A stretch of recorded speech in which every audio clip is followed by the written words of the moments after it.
Hi, welcome to another episode of Tell Me How You're Mighty, also known as Infidelity Survival Stories. We've rebranded a bit so people can find us. In this episode, we're going to be talking about Don't Get Mad, Build an Organization. We're going to talk to Jane Does Well. And they're an organization I met last spring, and I was so impressed with them. Sarah, I don't know when you went through your divorce if you had a larger support network that helped you through it, but it's a pretty scary time to go from. I love the fact that it's a nice positive title, Does Well, because quite often I think I know before I took the steps to divorce, I'd read all sorts of articles filled with doom and gloom suggesting that if you did get divorced, that was it, particularly if you're over 40 and you'd never meet someone else and it would be traumatic for the children. And there were all sorts of reasons not to divorce. And sometimes there's very little positive focusing on divorcing and how actually you'll regain your life. Absolutely. You'll model managing life and in the long term, it will be a lot better.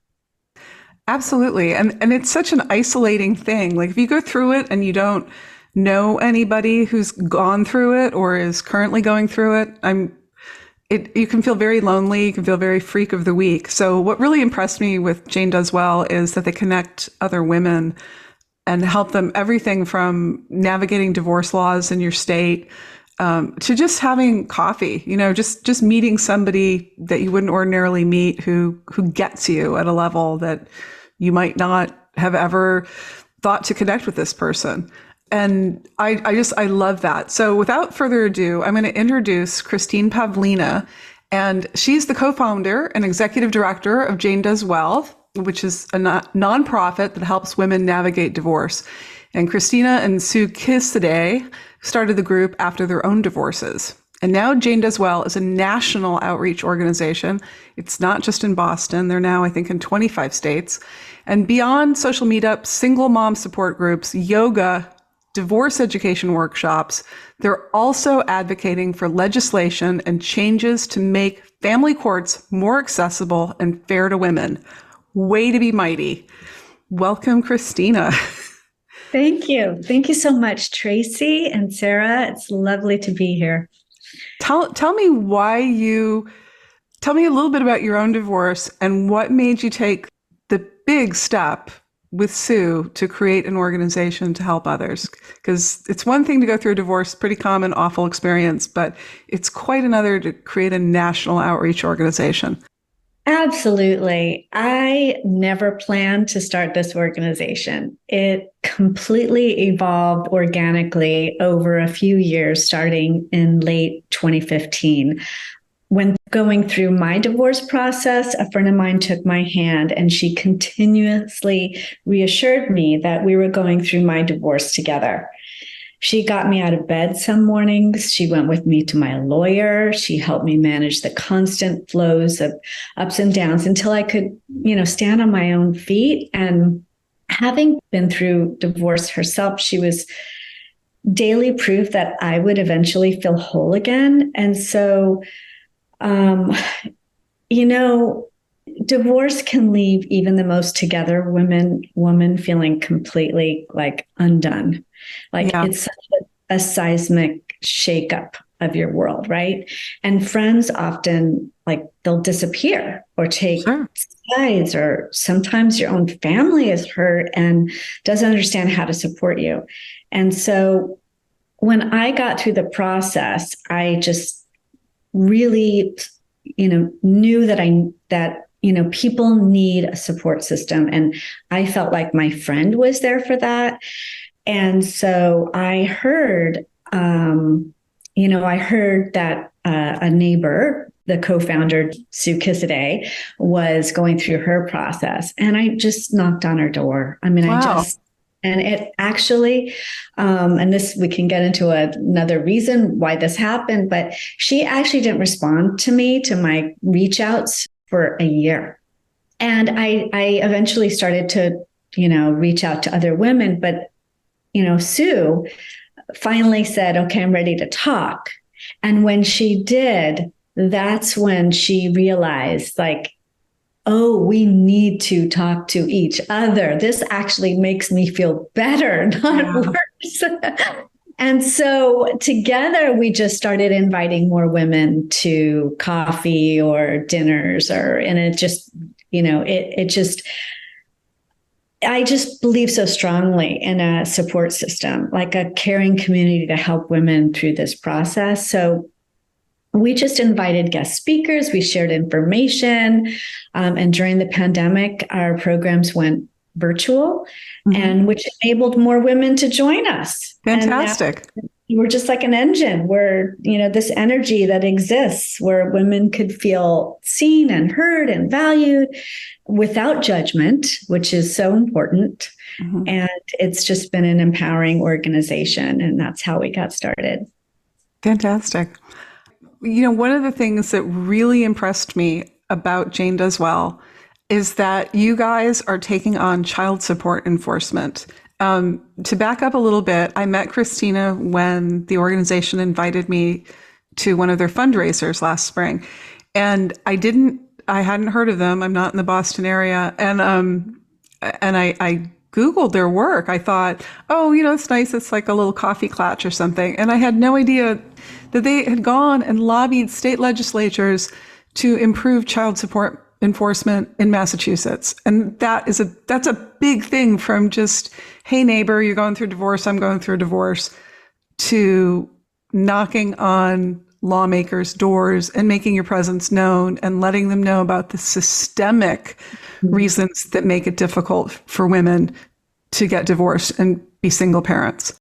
And that's a pet issue of mine, at least in the United States. Sarah, I hope you don't have anything like this in the UK, but we have a terrible problem with child support not being enforced in this country.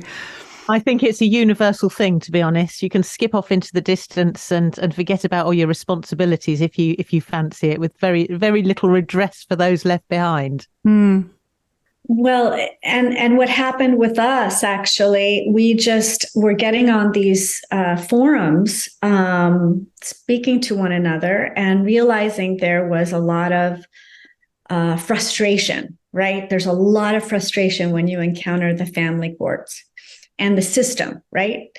And so instead of complaining about it, which always feels better to sort of roll up your sleeves and do something about it, right? So we formed this advocacy committee where we are really focused on getting, women's equal access to justice. But in those conversations, we are hearing stories of women who were not able to live on child support. And why were they living on child support? That is a problem in itself. But in the state of Massachusetts, women were actually living on the entitlement of a child. They were denied alimony, even though they were married. And judges were ordering them to live off of child support only. And so we wanted to investigate that. We did. We put a committee together. We're smart women. We're educated women. We could do this. We could look at this. Why is the economic review that the child support guidelines rely on, why is it recommending this low amounts of child support? So we actually did a deep dive. And what we discovered is that child support had not been adjusted for the cost of living in Massachusetts since 2011. So imagine that obviously is not going to work anymore. So we created a report that was very well researched. We had the fortuity of meeting an economist at UMass Amherst who gave us 40 hours of her own time to make sure that our numbers were correct and the argument was strong. And we presented it both publicly and to the trial court in Massachusetts. And when they were coming up to review in 2021, they actually took 4 of our recommendations verbatim and put them in the guidelines, which increased child support to over 1 million children in Massachusetts. Fantastic. Wow. So, coming off of that, we still have this active committee, and right now we are supporting an expanded definition of domestic abuse to include coercive control, which is basically the foundation of the abuse that then is the predictor of domestic violence, right? You always have to have the coercive control element before something becomes violent. So we're working on that. We're working on other family court reform. Fantastic. I'm so impressed with you guys. And on the issue of coercive control, there's a big overlay with that, with infidelity and double lives and financial abuse and all the things that we encounter at Chump Lady and on this podcast. Can you talk a little bit about your membership? Have many of them experienced infidelity? Is that one of the many reasons people go through divorce? Oh my God. The funniest thing that we get when we get on our groups are, I've got this story and I'm so embarrassed to tell it. It's going to be the worst thing you've ever heard. And they go through their story and they're like, me too.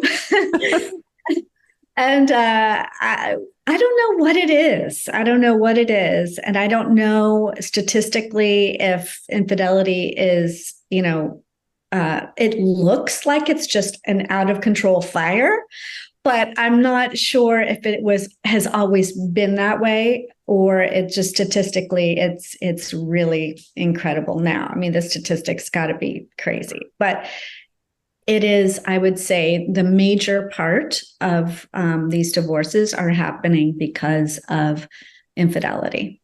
I think one thing strikes me listening to you, though, Christina. You wanted to make sure that these children were supported.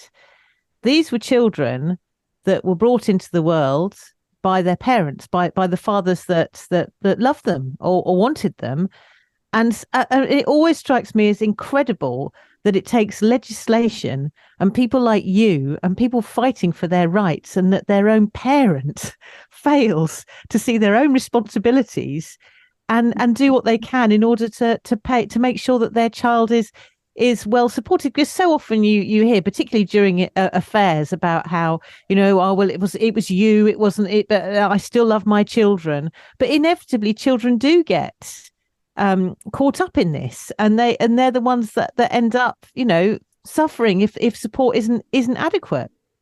Absolutely. Well, that's right. I mean, yeah, it's very, very difficult, and I'm not sure what it is. What I hear a lot from the sort of other side of the side that does not want to provide child support is they say they want to provide child support, but they don't want it to go through the mother. So it's a very interesting dynamic, and I don't really understand that, because it is an entitlement for the child, and we, both mother and father need to support their children. That is absolutely. And let me pipe in as someone who's had to research this and write about it. The average child support in the United States, correct me if it's changed, is $299 a month, which, what is that? It's about 200 pounds.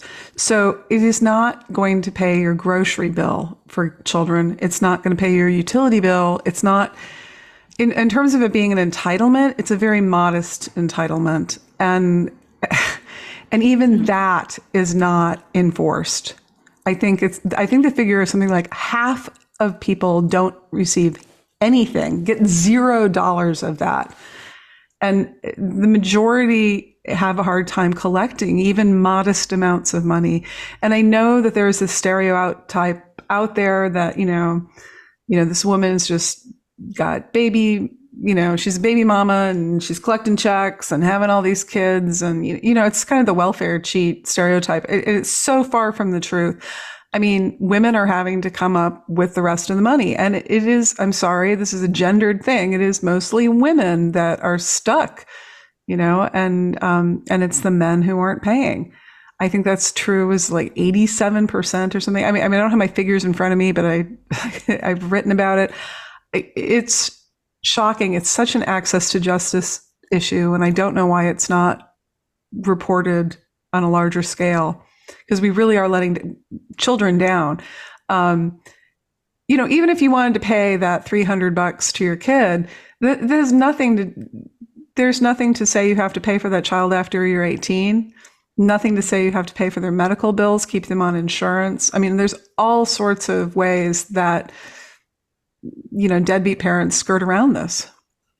What I find interesting as well, so I had an encounter the other day. I went to see was staying with my mum. She lives in a very sort of affluent neighbourhood, and I encountered one of her neighbours who, within seconds of meeting him, I hadn't mentioned I was a single parent. I hadn't mentioned single parents, but he suddenly said, "Oh, these single mums and their husbands, they let their husbands go off, and then they expect all these benefits, and they expect." What? And I was quite astonished to hear this, and I very quickly pointed out to him, actually, I said, "I'm a single mum," and his face dropped, and we sort of stopped the conversation. But I find it astonishing that it's a little bit, there's a lot of overlaps here, Tracy. Blame shifting. Mm-hmm. Let's blame the mother. Let's blame the person left behind. Let's blame the person bringing up the children. And also, I think what Christina said was really interesting. They don't want to pay the money through the mum, and that reminds me of one of your blogs. You're not the boss of me. I'm not having you. I'm not giving it to you because in some way that will mean that you have some kind of level of control. Right. And what's more controlling than having the purse strings, right? What are you going to do? Go buy extra boxes of cereal for everybody. I mean, what are you going to do with that $300? I mean, yeah, I could go on all day. We could have a whole podcast devoted to this subject. But back to Jane Does Well. Thank you for kicking butt at state legislatures. I really hope you replicate that everywhere. Bring it to the UK, bring it wherever this needs to be, to be reformed. And I love that you did your homework. And isn't this, you did those legislatures' homework for them. You did their book reports, and then they just said, "Oh, well, we'll take this. Thanks. Thanks for writing it all out and talking to that economist." Great. I mean, that's a wonderful blueprint to change it everywhere. And like I titled this, "Don't Get Mad, Build an Organization." That's what you did. I was wondering if you could talk a bit. One of the things, again, when I met Christina, that was so impressive is they had this round robin where they had women who'd been helped by Jane Does Well, and they told their divorce stories and what it meant to them to make these connections. And it was their "tell me how you're mighty" story. And I was wondering if you could talk a bit about the arc you see of women who start out, they get the support, and then where they are afterwards. Do you have any stories you can share about some of the people that you've showcased in your organization? Yes. So, I mean, what people don't realize is how much strength it takes to pull yourself out of like a poisonous situation, right? With someone you love. And if you've done that, you are truly amazing. And so this event that you were talking about is called Women of Courage. It is a signature event of ours that we've been doing for 7 years.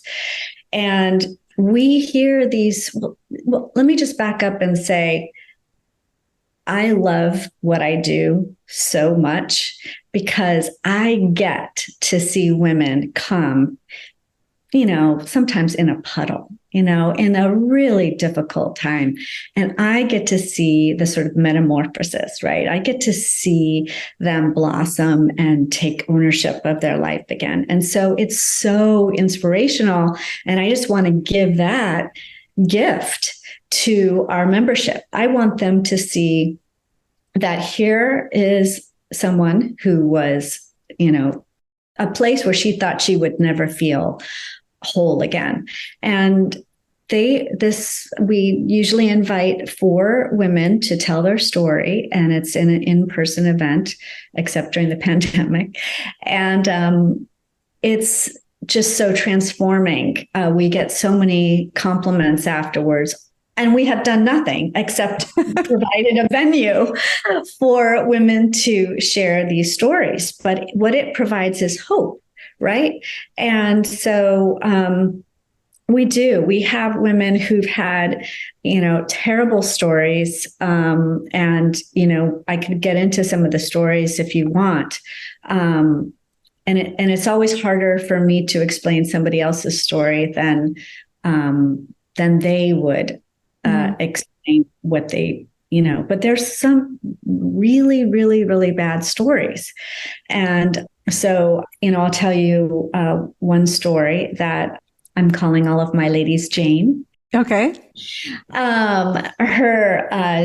Jane's husband admitted to an affair, and he doesn't want a divorce. Of course. So he moved in with his girlfriend, but comes to the house daily to take out the trash, to sweep the steps, to mow the lawn, take care of the cars, and thinks this is all fine, right? He hasn't abandoned anyone because he's there, right? And she doesn't know what to say or do. And she hopes he's sorry and doesn't want to get divorced, but he suggested just continuing this kind of life. He even offered that he would go out to dinner with the other couples that they've been known for years. And she became a smaller and smaller and smaller version of herself, right? Mm-hmm. And so it took this Jane some time for her to meet with our mighty women to understand that this is not going to get any better. You are not going to start feeling any better about yourself until you talk about it, get some therapy, and start, creating some boundaries. Yep, absolutely. Do you want to be part of a harem? Did you want to unilaterally open your marriage? And I would imagine for STDs? I would imagine her poor, kind, loving husband, who was being so wonderful taking out the trash. I would imagine he wasn't quite so impressed when she did suddenly say, "Absolutely enough of this. Carry on. I'm stopping." He was probably horrified, wasn't he? He was horrified. How dare she? Yeah. And that's when the gloves come off, right? Like, you're going to be fine. I'm going to take care of you. But starting the process, she saw a different side. And I think, as you said, Tracy, you said in our event at Women of Courage, you said sometimes you got to get angry. You got to find that angry part of you, that you're indignant, to motivate you to get out of a situation where you have nothing. You have no voice. You're a shadow of yourself. Do you not find, though, Christine, the moment you do that, you get portrayed as some kind of bitter ex, and then they start playing that, "Oh, I just want to be friends. We could have been friends. There was their love there once, and now look at you getting all angry when I just want to be, dignified and friendly and have a lovely divorce." Mm-hmm. Exactly. Friends don't give friends chlamydia. I mean, friends don't do that to friends. Friends don't disrespect you. Friends don't have double lives. Friends don't steal marital assets for their... I mean, I guess this guy, he was at least at some point open about it. Like, "Hi, this is my mistress. She's going to be part of our life, suck up and deal." But I don't think friends behave unilaterally.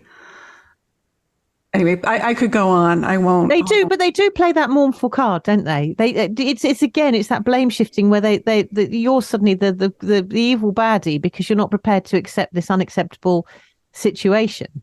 And quite often people will jump on that bandwagon as well. And you read lots of articles where people say, "Oh, look at me. I'm magnificent. I managed to stay best friends with my ex." Well, bully for you. I mean, if you can do that, if you didn't have a nasty, protracted, abusive marriage and you just wandered away from each other like people do at cocktail parties or something, great.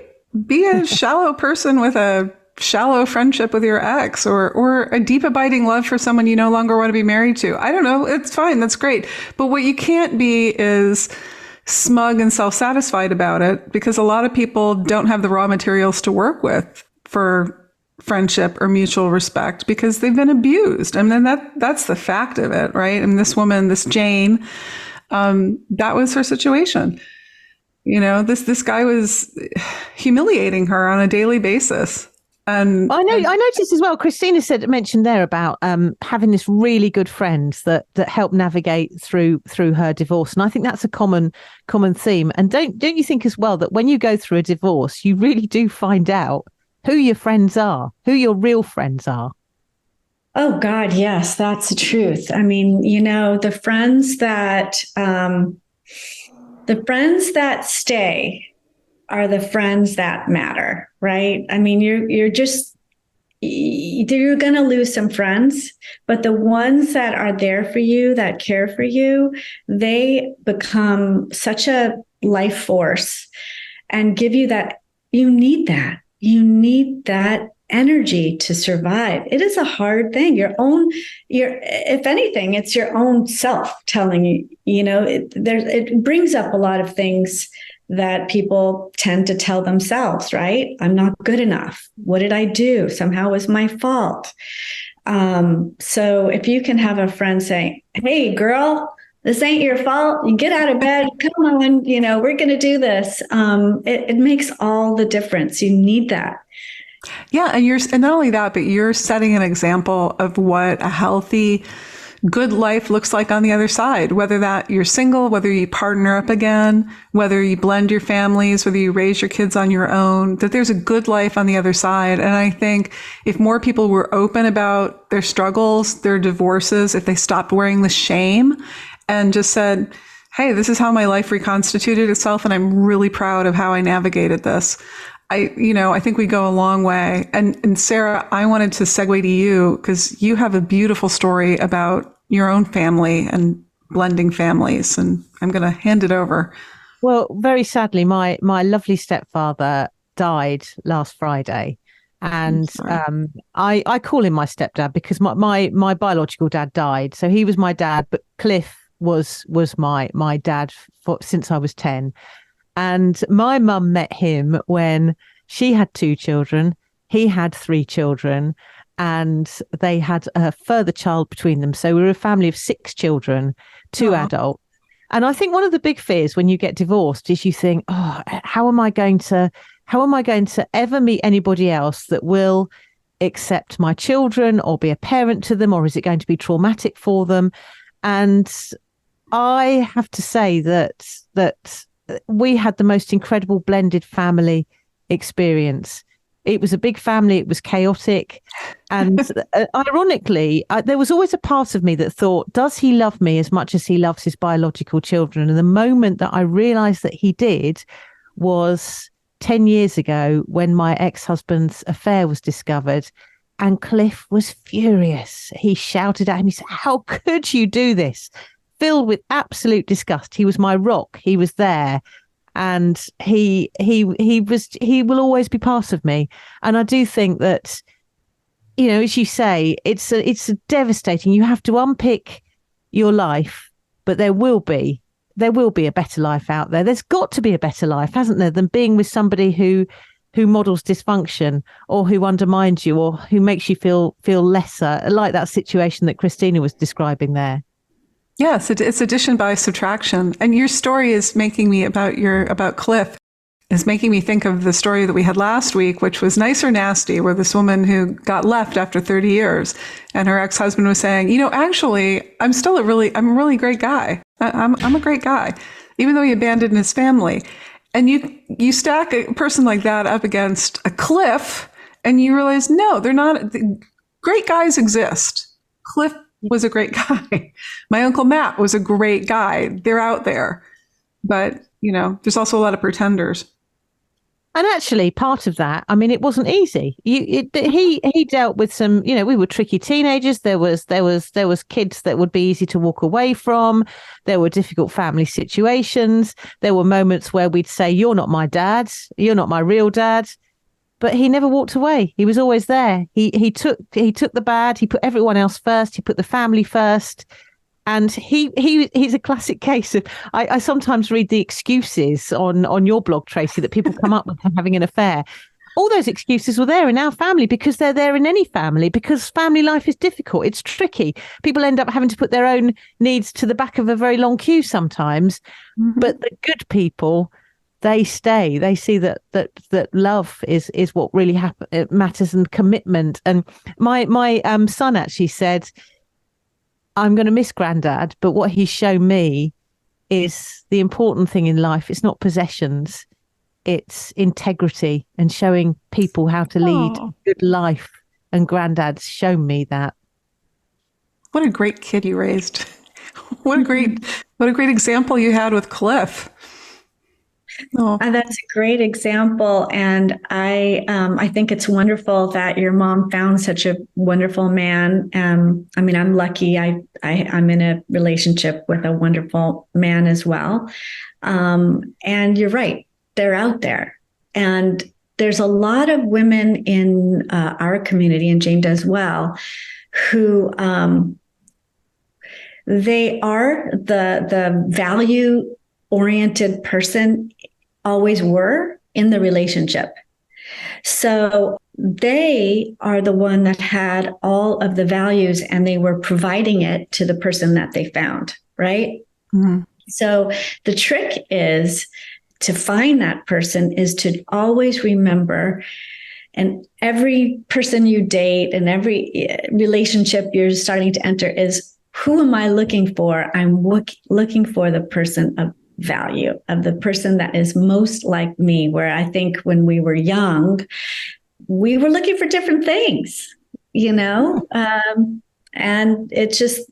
I just felt like, I think kind of the way I looked at it when I started dating, I just realized I just want somebody who has the same value system as me.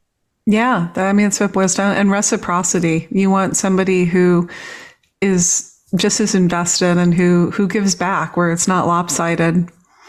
A show up person, a Cliff. I mean, that's the beautiful thing I love about that story is he's a show up guy. Absolutely. And you're never going to find, I can't imagine any circumstance in which Cliff would have waltzed off with a girlfriend and then offered to come round and empty the bins to do some impression management. And you will never, ever find that person if that inadequate individual is still making their appearances and coming in and out and doing the bins and suggesting you go out with friends. It's hard, isn't it, sometimes? Because I think there's an element as well where you think, oh, isn't he lovely? He still wants me. He's still there. Right. And it's only until you're really ruthless. You go, no, he's manipulating the situation. He doesn't really want me. He wants what benefits he can get through coming around and involving me in his life. That's right. And it's okay to say, too, I don't want a part-time husband. I don't want a fair weather partner, who's going to walk out on me when I'm not, whatever. I have needs, or the kids have needs, or what. You want a solid person, or you want no person, or you'll be your own solid person. Thank you very much. You don't need to be undermined. We can't say that enough too. It's perfectly okay to not want to partner up again. Great if it happens, perfectly okay if it doesn't. I think a lot of, especially an older generation, I hope this is changing for the younger generation. I think when you go through divorce, there's a loss of status and how you're perceived in the community, how you're perceived by your family or your faith tradition. And you feel like a two-headed calf or something if you're a single woman. And that's just got to change. I hope it's changing. I've been a two-headed calf for long portions of my life. I can't agree more. And I have to say that what has been sort of the most beautiful the most beautiful outcome of Jane Does Well is that we've got right away a support system of women. And when you find that you have women to travel with, to go out to dinner with, to go to theater with, you start to realize, hey, I'm happy. Why change it? Yeah, this is all working. Absolutely. That is a great note to end on. I'm going to ask you, tell me where people can find out about Jane Does Well and give us a plug. Yeah, well, Jane Does Well is www.janedoeswell.org. We are, like I said, we are a nonprofit. So we're the only nonprofit organization that provides divorce care, support, educational programs, and a crucial support system to single women and mothers free of charge during a time of emotional upheaval and financial hardship. So you guys are amazing. Yeah. And if you can afford to donate to them because they give this all away for free. So we do. We're blessed to have women who support us, organizations that support us, sponsors who support us. We, obviously we're always in need of more support because we do so much for so little, and we're growing rapidly. And there's really nothing more important, to be honest, than supporting single mothers. I mean, we are the ones who are working the hardest, getting the less pay.